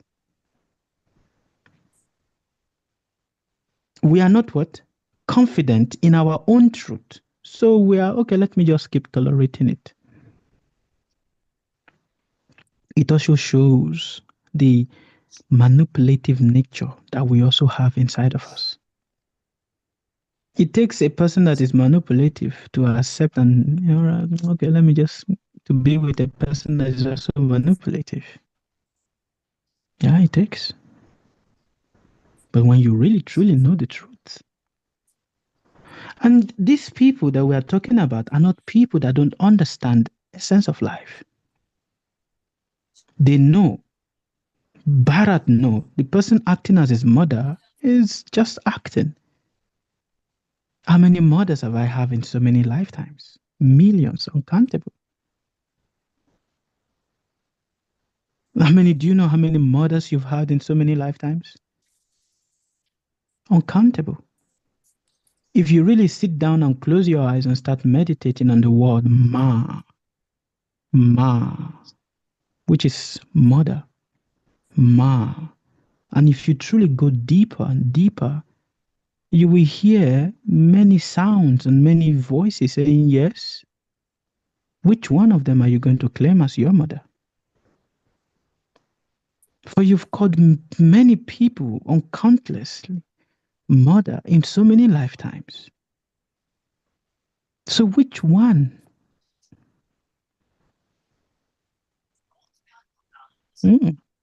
So Bharat, he knows. That is why it is important for us. This is also why it is important to have a teacher, a guru. Bharat went to Gurukul. So he has knowledge. Not just clouded knowledge, but knowledge that is as brilliant as the sun.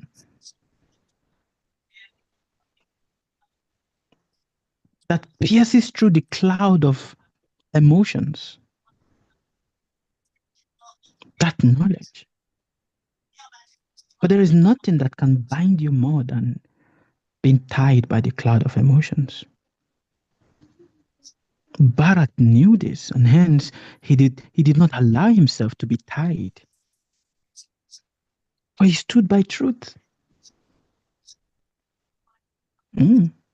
How do you cut ignorance, if not with the sword of knowledge?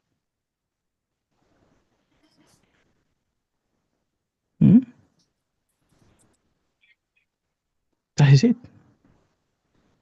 So yes, in this day and age, we do have mothers that are unworthy. What makes a mother unworthy?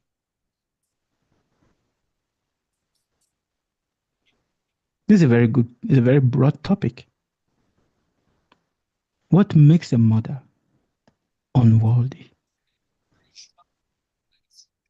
I would say unfulfilled needs, unfulfilled desires. Fearful means no, unfaithful desires. Yes. What else?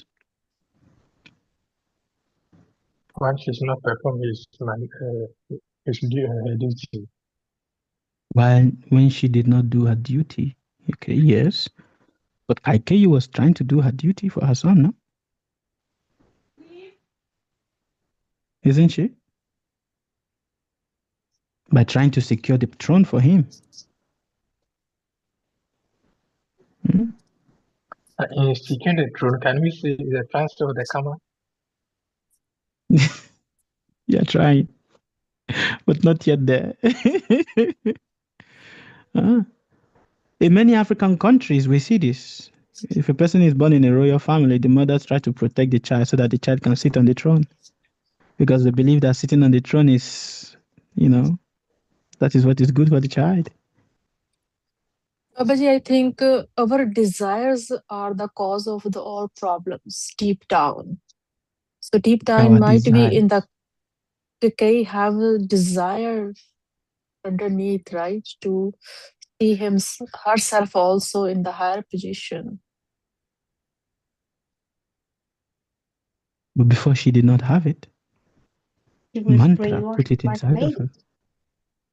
Yeah. Yeah, she was brainwashed by the maid, so that's kind of a change of mindset. Yes. Even so mantra, which brings to the question.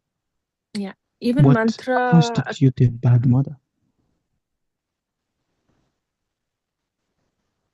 Even mantra put the question in her mind, right? Still she have a sense to thinking, right? So I think our problem is the main cause, for my understanding, our desires, our like ego, you can say. Right? If you put it that way, you are just generalizing it, which means you are not saying anything. If you say our desires, they are good desires, they are bad desires. If you say our ego, they are good ego, they are bad ego. So it's just like generalizing. It's not saying anything. What constitutes a bad mother? In the chat, you guys said, Miss Elizabeth said, but she knew that it was not her son's rightful place to be the king. Yeah, she knew, but the king made a promise. When she becomes untruthful and insincere, yes, that's correct, but there's still more. I think it's the association, Papa. The association. Very good point, Lati Prabhu. Very good point. But still, what constitutes a bad mother?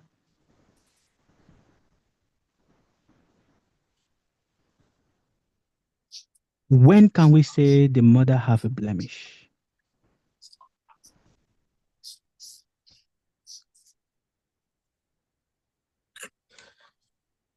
Before you come to any answer, hear this story. There was a boy. This boy was wonderful, young boy. He was born from a prostitute. The mother was a prostitute. And the boy, it reaches the stage whereby the boy have to go to school. So the mother said he should go and meet a spiritual teacher, to go to the Gurukul, which means the Gurukul means the place of the teacher, the school of the teacher. To go there. When he got there, the teacher said, okay, you have come to meet me. Who is your mother? The boy said, my mother is a prostitute. Okay. Who is your father? The boy said, I don't know who my father is. Then the teacher said, but then I cannot take you if you don't know who your father is. I cannot take you. I cannot accept you as my student. At least you must know who your father is. That serves as a credential. Else, how am I going to take you as a student? This student says, what am I going to do? The name of this boy was called Upamanyu. What did I say? Upamanyu. That was his name. So he went to meet his mother and said to the mother, Ma, the teacher said he's not going to accept me if I don't say who the name of my father is. So, who is my father? The mother of Upamanyu, who is a prostitute, said, you see, the kind of work I do, I meet different kinds of men.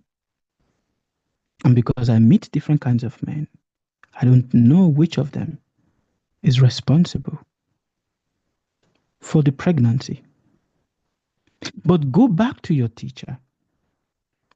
And when next he asks you, who is your father? Say to him, Ishwara is my father. Bhudevi is my father. Maheshwara is my father. Brahma is my father.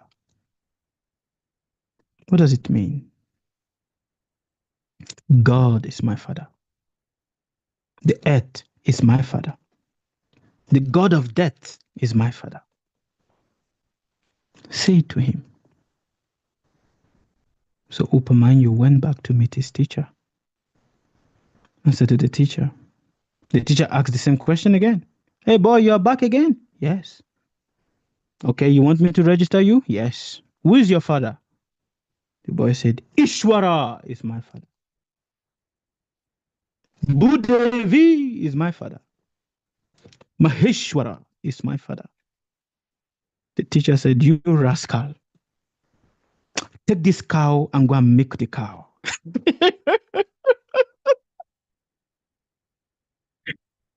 What does this mean? What is the constitution of a good mother?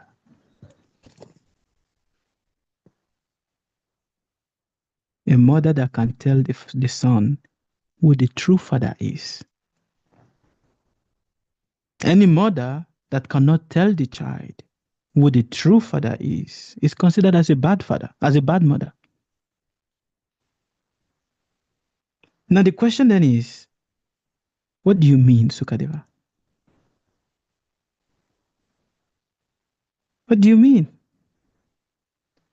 What does it mean that a mother is considered as a good mother if she can truly point out the true father of the child? And she is considered as a bad mother if she cannot point out the true father of the child.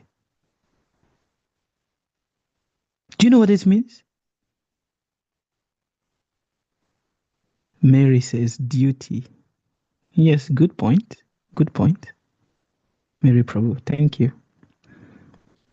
Do you know what this means? I want to hear from you guys. I hope you guys are not in a rush. What does it mean?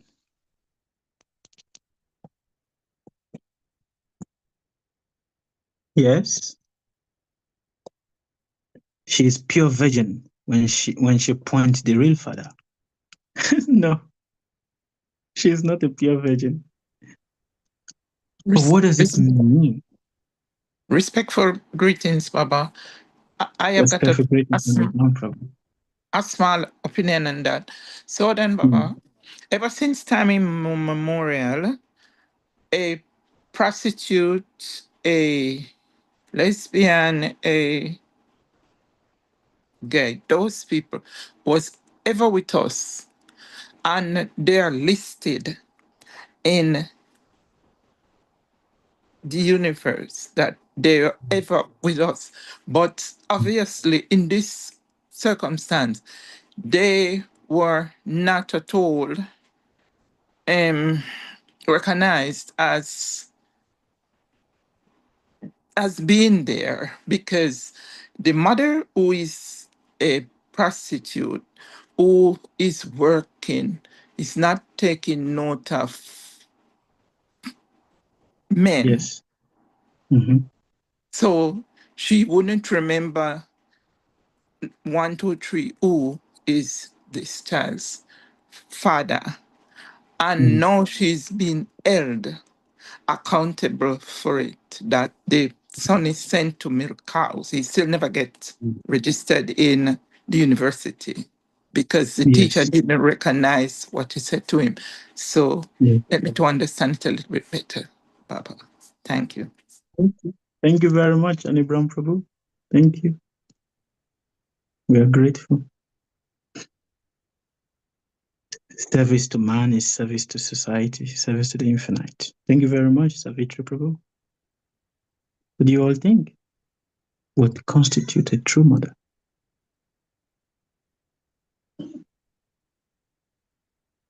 A mother that can show who the true father of the child is considered as a good mother, a true mother. But a mother that cannot show who the true father of a child is considered as a bad mother.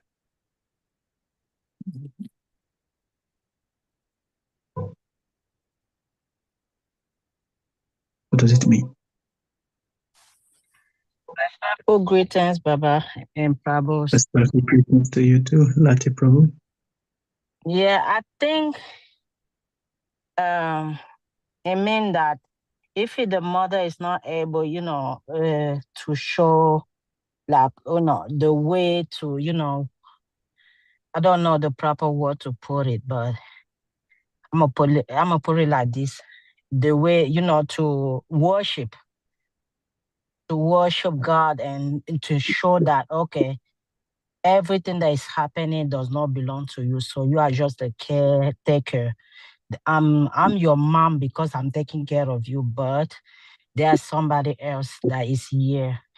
And by doing it by your action, because I know for sure that if you don't get the grace of the teacher, even though they give you knowledge in that time, the moment to apply it, it will go away from you. So yes, believe by the action that you're doing every day in the association. So that's the said it, Papa. Beautiful. Thank you very much, Lati Prabhu. Absolutely beautiful. A true mother is the mother that shows the father, the son, who the true father is. Who shows the child who the true father is. Who is the true father? The infinite intelligence. A mother that cannot teach and does not show the child the infinite intelligence, how to surrender to the infinite intelligence, how to go closer to Ishwara, is considered as a bad mother. For she is doing what? Condemning her own what? Her own generation. Do you understand? The true father, which may be you, me, is just an illusion.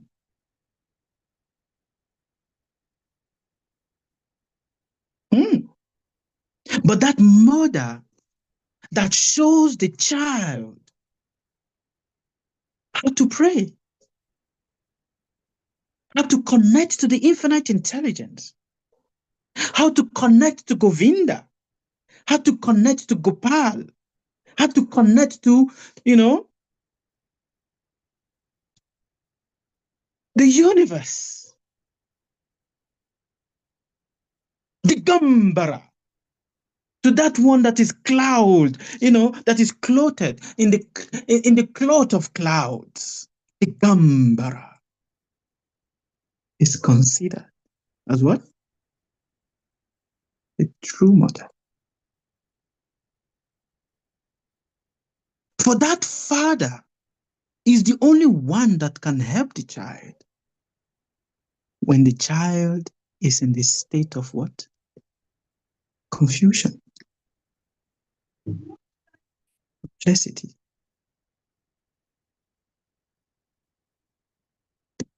Do you understand?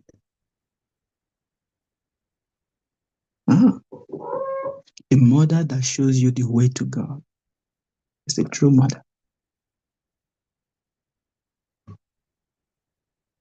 The mother that teaches you how to surrender to the infinite intelligence is a what? Is a true mother.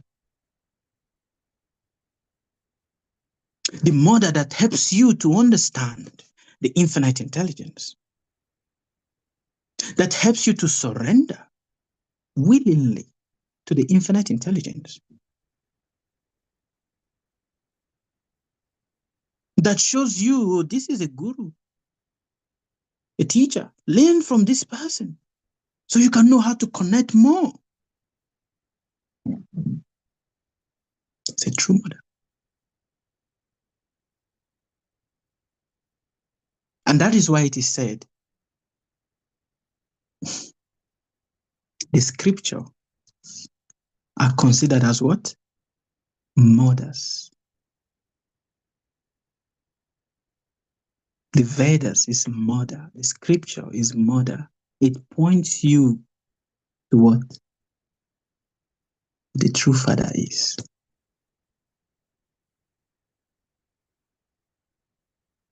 Are you following me?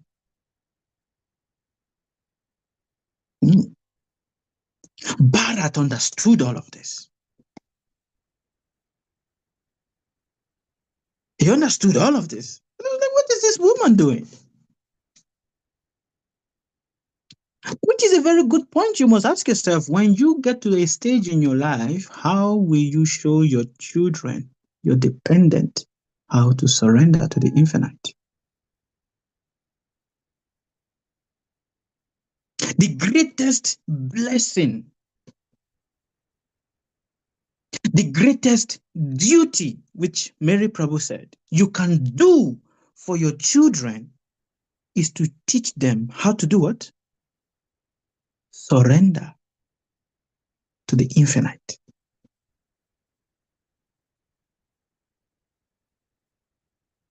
Do you understand me? How to make money will naturally come. How to survive will naturally come. But how to surrender, that does not come naturally.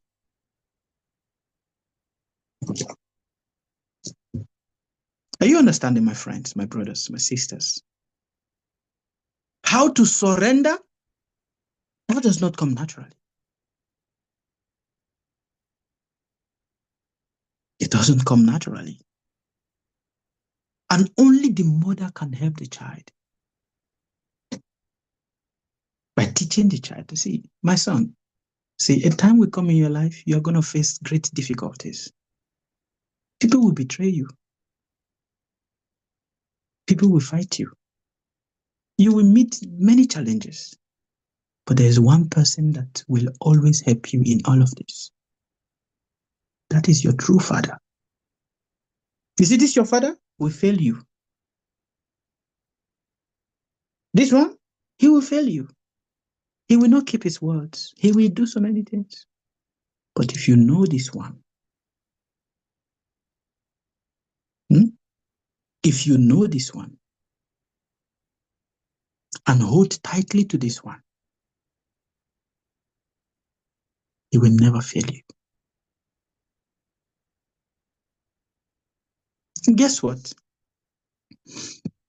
Many of your affirmation towards God came from your mother.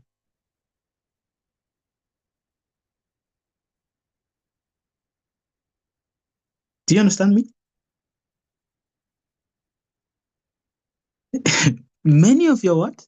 Affirmation, your interest towards God came from your mother, not from your father. But it is only the mother that can truly show.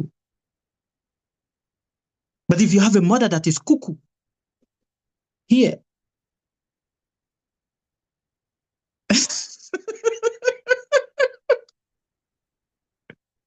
if you have a mother that is cuckoo here, then what happened? You also be cuckoo because the mother cannot even show you. And what is the duty of a child? A child. I have said it to you. I don't know if any of you have been following me from the very beginning. If you've been following me from the beginning, what is the duty of a son? He who delivers his ancestors. A putra, put. He who delivers his who? His ancestors. Would deliver from the hell of what? Put. Who helps his ancestors to come out from hellish positions. That is called a child. That is called a putra.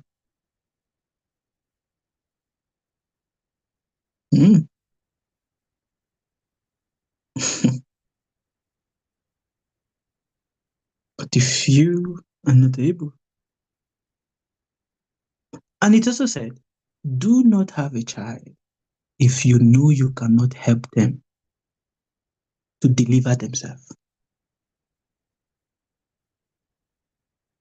If you have children and you cannot help them to deliver themselves, you're basically tying, it's just like we tying rope on each other's neck. And imagine how many ropes we've tied on each other's neck for so many countless of lifetimes. Unimaginable, uncountable lifetimes. And those, because we've tied this rope, we're not able to do the duty. We've tied this rope against our neck so many times, and now the children come in different form and start asking, hey, you owe me a debt of blood in past life, so you have to give me now. You owe me a debt of mental torture that you tortured me, so now I have to give it to you now. Like, oh, why is this child doing? But Because you're not helping to deliver.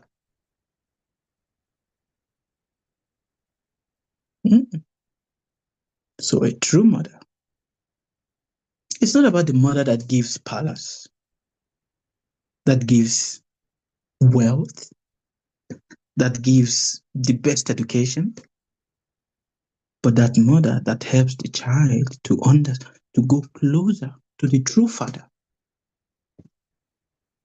is considered what? A good mother.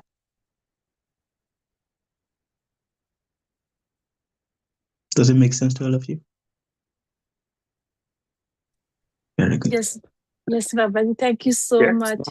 You're such a great teacher that leads us to infinite intelligence. So you are a great mother to us, all of them, and we are very, very lucky. We are very, very fortunate. We have a guru like you to teaching us to lead to Krishna and Rama, to Lord Shiva. Thank you so much. Jai Thank Shri you. Ram. Jai Shri Ram. Jai Shri Yes, Ram. Ram. Thank you so much. Wow. Thank you so much, Baba.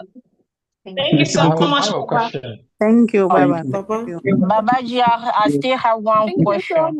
Please much. pardon me. Thank I know you. you've been here for a long time already. All right. Baba. May I? Yeah. Yeah. How many people want to ask a question? Show me your hands up. I see Latifatu Prabhu. Mr. Prabhu, that's someone who asked a question too. Okay. Yeah, that's All right. Please go ahead. Should I? Oh, Sure. okay. Babaji, my question is, there's a lot of emotion that is going on, and even though I don't know, I'm not saying that what I know is the absolute truth, but with the little of my association with you and some other thing that I know, for instance, that usually the first thought that come up when you are okay, I'm not planning anything anymore. I just want life to lead me. But sometimes when that thought come and say, okay, that knowing come and you are sure, but in a couple of minutes your mind come into play. And then you start to doubt it now that, okay, should I do this or should I not do this? Should I do this or should I not do this now? And the more you start in that path, you can't let that thought go. It's just coming and coming and coming. But in that dilemma, how do you do? I use the method of breathing too. But sometimes I just like so frustrated that I say, okay, I'm not doing anything. I just sit there. I say, okay, I'm not gonna take any decision. And I don't even want, okay, to fail my duty because I know everything is all for the Lord Govinda. So yeah, so sometimes I'm debating myself with that because I say, okay, I'm doing it I offer this to you, but still it does not mean that I need to do it, but I'm still, confused. Like let's for instance, I have this What is this for? okay. Huh? What is it? The pen, What do you do with it? right. What is this? Notebook, What do you do with it? taking note on it. So if you put this and you put it on the paper, what happens? It stays. So You could refer to it. when you have those things come to you, it comes back again and again. Instead of breaking the head and the ego start jumping and start placing so many questions, and then the mind start playing so many reels of stories, just write it down. And just leave it there. If you've written it down, just leave it there. And at the end, always write, let that which you desire the most, let it be that which happens.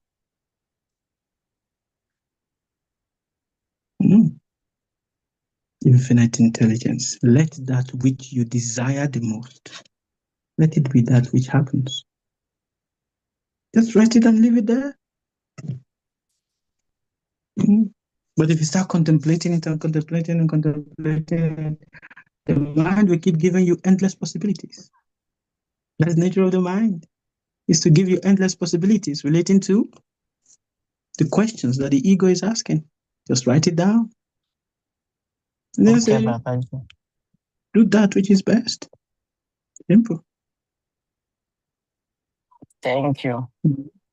Very good. And thank you again. The other day, I went to the first conversation that we had, and the first one after you did my reading, and you said, I'm your teacher. So I went there, I still have that voice. It was, I see that voice. I went and listened and listened. I didn't know what that meant, but I understand it now. So, Jai Shri Ram Babaji.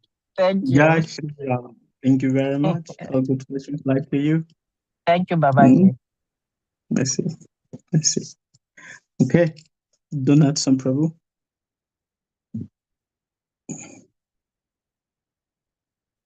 I can't hear you.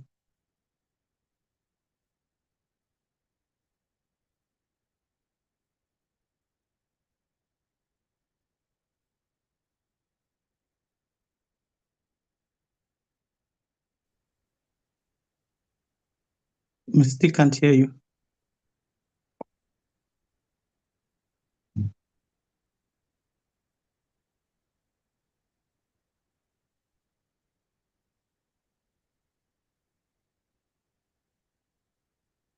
Maybe you can put the question as a comment because I cannot hear you.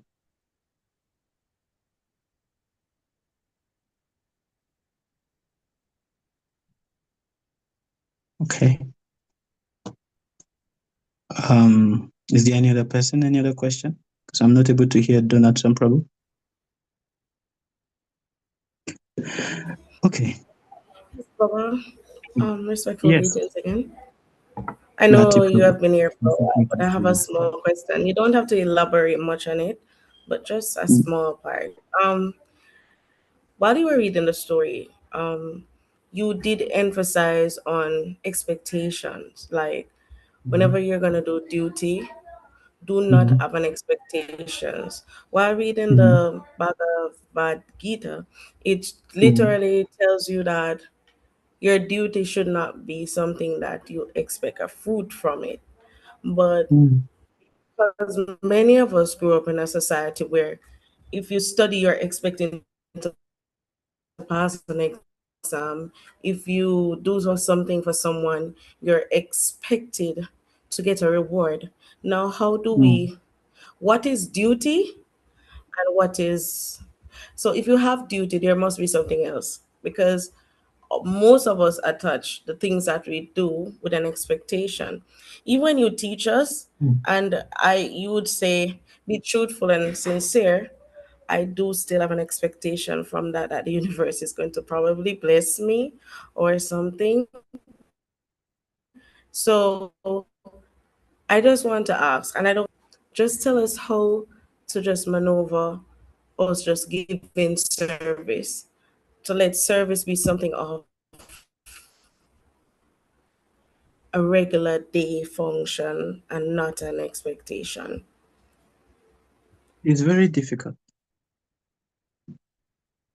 Like I said in the beginning, during the process of our conversation, now we have lived a lifetimes of expectation and reward. Lifetime. And because we've lived a lifetime of expectation and reward, it is very difficult to break this pattern. It's very difficult. The pattern only gets broken when we forcefully keep forcing ourselves to surrender. Why? Because the ego is naturally stuck in the past, just like you gave the example of reading, past questions. The ego is never in the present. It is always stuck in the past. Let us do a little example. Everybody take your phone. Please take your phone. Do you have any other spare phone? If you have a spare phone, please take it up.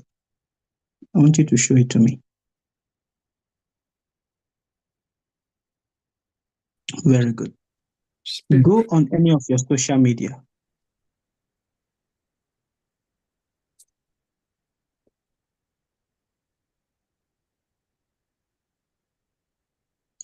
Are you there already? Everything you keep scrolling in your social media, is it the present or it is the past? The past, I think. Even when you're watching a movie, are you watching the present or you're watching the past? The past. If you go on the internet or you go on Google and search an information, whatever information you're searching, are you searching the present information or you're searching the past? It's the past. You go on your TikTok, you're watching different TikToks and different TikToks and different posts by different people. It is the past of the people that you're watching. Everything is just the past. So we are in a graveyard of past events. And because we are in this graveyard of past events, we don't see how we are eating the maggots. I'm sorry for the graphic, but it's the truth. We don't see how, we are eating the maggots of past events again and again, trying to look for a taste. And the ego gets stuck in that past. It gets so stuck that it is unable to really, to break itself of it. It's very difficult because everywhere it looks is something trying to push the past into it. If you are reading a newspaper, or even if you get the newspaper today, are you reading the news of today or you are reading the news of yesterday?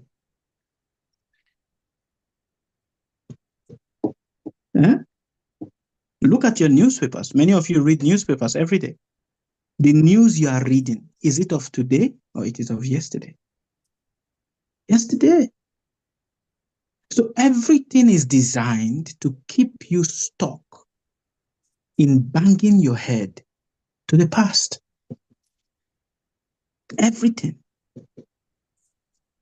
And because it is designed to keep you stuck in banging your head to the past, it takes only surrender.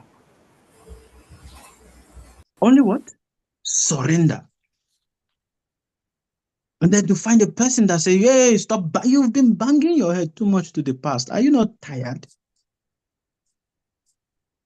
And this is a good question I must ask all of you. Are you not tired? Even when you are not looking at your social media, your brain is busy thinking and planning of the past. Even though you are thinking, oh, I need to do this. And it's all the past. And when you force your brain not to, not to go to the past or to remember the past or plan about something of the past, it's difficult. Then depression comes in. Then the brain feels like I'm losing energy. That's just it. It is designed to keep you stuck in the past. To break free out of it is difficult. Like I said, it only takes extreme surrender. And that also is difficult. To truly surrender, very difficult. But it starts with surrender. Okay, Baba, okay? Thank you. Thank you. Merci. Merci. All right, everybody. Thank you very much for your time. I hope there's no any other question. See you when I see you again. All good fortune fly to each and every one of you. All right, everybody, unmute yourself and let us say 3 times Jai Shri Ram. Jai Shri Jai Ram. Shri Shri Ram. Ram. Jai Shri Ram. Ram. Jai Shri Jai Ram. Shri Jai Shri Ram. Have a wonderful day. Ciao. Thank Thank you, you, Baba. Baba. Thank you all. Thank you Bye. so much. And the class is Bye. available on YouTube to many of you that might want to go back to, it's all there on YouTube.